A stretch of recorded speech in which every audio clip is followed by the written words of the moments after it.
Check out this LG 5000 BTU room air conditioner. Hey there, it's Kevin and I do honest and unbiased reviews and hope you'll give this video a thumbs up if you find it helpful. So this cools down the room really well. I mean, we have it installed in our window at the moment. So let's actually turn it on and hear how it sounds. Now this is just the fan option. So this is a fan on high speed.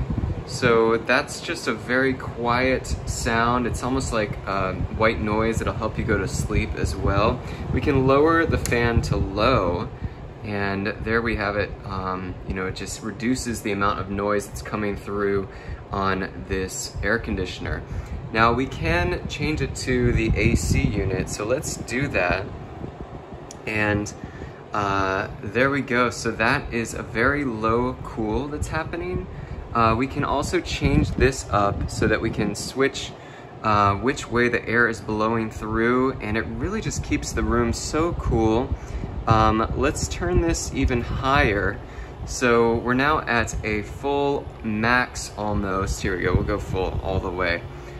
So that is the full air conditioner that's coming through on this unit, and it's really not too loud, which you might expect from having a window AC.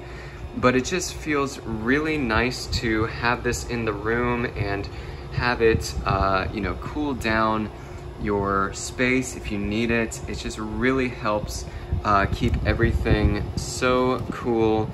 And we'll turn it back to the low fan now that we heard the AC unit come through. So I hope you enjoyed this review, and I'll see you next time.